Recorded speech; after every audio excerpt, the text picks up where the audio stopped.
What is up, guys? In this video, I'm going to be giving my initial thoughts on this Active 2.0 pressure washer and try to help you answer the question, is it worth the 350 smackaroonies?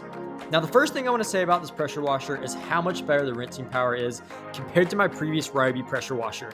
My Ryobi had a GPM of around 1.2. Real world testing though, it's actually about 1.4. So I was a bit skeptical of how much of a difference only 0.6 GPMs between these machines could make, but apparently you can rinse your car off way faster with only 0.6 GPMs more. Huge difference. Another thing I wanted to mention is that using a 40-degree nozzle on this active pressure washer is more like using a 60-degree nozzle. The arc on it is super wide compared to the arc when using a 40-degree nozzle with my Ryobi. I guess it has something to do with the increased water flow rate, perhaps. And again, another thing to note is how much quieter this machine is compared to the Ryobi. It's like an extremely quiet vacuum cleaner is kind of one way of putting it. My Ryobi makes a really high-pitched whine type noise that is pretty loud, and this active does too, but it sounds way quieter. It's hard to tell in the video, which is playing right now. It sounds crazy loud and obnoxious, but in real life, it is actually way quieter than your cheaper pressure washers, such as the Ryobi.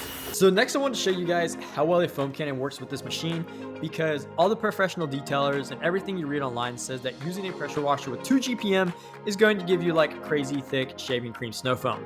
So in this experiment, if you will, I used my typical soap ratio that I always use that gives me really thick foam using my Ryobi, which again only has a GPM of 1.4 real world. And I was expecting the snow foam with this new active pressure washer, since it has a GPM of 2, to be like even more crazy thick. However, as you can see right here in this clip, yeah, this is not like shaving cream thick snow foam by any means. And it's actually worse than the foam that I get with my Ryobi pressure washer, which again, like I want to emphasize, has a lower GPM. So I find it kind of odd and interesting that this pressure washer, which again, what everybody says on the internet and all the pros say is going to give you much better foam, is actually giving me worse foam. And I have two thoughts here of maybe why this is. So maybe one, I messed up my dilution ratio. Maybe I put some more water in it than usual, not enough soap. There's a chance there. Or two, and I think this is more likely the case, but since this pressure washer has a higher flow rate, it's diluting the soap more and therefore making my soap mixture runnier, which normally is thicker in a pressure washer that has a lower GPM. That second option makes more sense to me, unless I am just totally missing something here. So now, aside from the whole foam cannon issue, this pressure washer is extremely impressive. It's the same exact PSI as my Ryobi that I keep comparing it to, which is 1800. And if you're washing a car, 1800 PSI is honestly all you need. Now, talking to the build quality of this active versus the Ryobi, this active machine is much better and well made. It has a patented 5-piston, some sort of special pump in it. And this machine is supposed to outlast and have double the lifespan of its previous predecessor, the Active V52. And just compared to any other pressure washer, such as this Ryobi, it is definitely probably going to last at least double, if not 3 times as long. So now I wanted to address the golden question. Should you buy this pressure washer, and do I think it is worth the $350? So let's look at this from two different perspectives. One is going to be from the perspective of a hobby detailer, the weekend warrior, if you will, versus another perspective, which is going to be from someone who does car detailing for a living. So aside from the active being much higher quality and having a longer lifespan, better made, the performance on these two pressure washers is the exact same, aside from the rinsing power.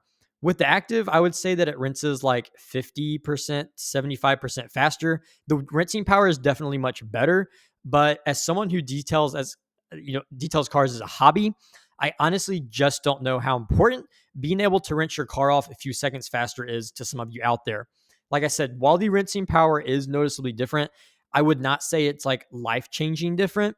And another thing to consider is that you can get really thick foam from a lower GPM pressure washer. You don't need to have 2 GPM to get a good thick foam.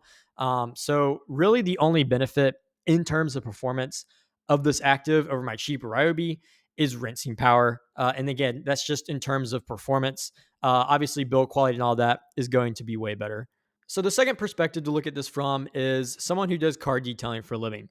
And if I were doing car detailing for a living, I personally would want the active over the Ryobi, just because it does have that faster rinsing power. And I think that would make a big difference with daily use when you're doing cars back to back. It would just make for a much efficient washing process.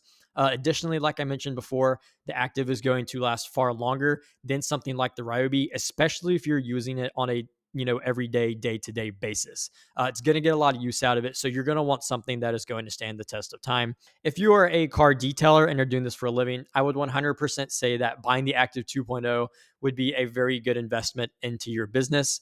But from the hobbyist perspective, if you have the money and can afford the Active 2.0, I would 100% purchase this over any other cheaper pressure washer out there. But if you're a hobby detailer and you can't afford the $350 price tag of this pressure washer, you're not missing out on a ton. Like I said, it has better rinsing power. It's got better build quality, but if you can't afford it, it's not life changing. So yeah, guys, those are just my honest opinions, thoughts, and recommendations on this product. I want to be straight up and real with you, as if you were my friend coming to me and asking me, hey man, should I buy this pressure washer? Like, be straight up honest. Is it worth the money, or should I buy, the cheaper Ryobi option? I'm going to reiterate, like I said, if you've got the money for it, 100% buy the active. But if it's going to be a cost constraint on your budget, you would be just as good with the Ryobi. It's not the end of the world. Yeah, guys, that's all I've got for this video. If you like this video, be sure to leave a thumbs up. Be sure to subscribe to my channel if you want more honest reviews content like this in the future. Again, like I said, I try to make my content as if I'm talking to you as my friend and giving you my straight up honest opinion. And with that, guys, we're going to conclude this video. Happy detailing and stay glousy.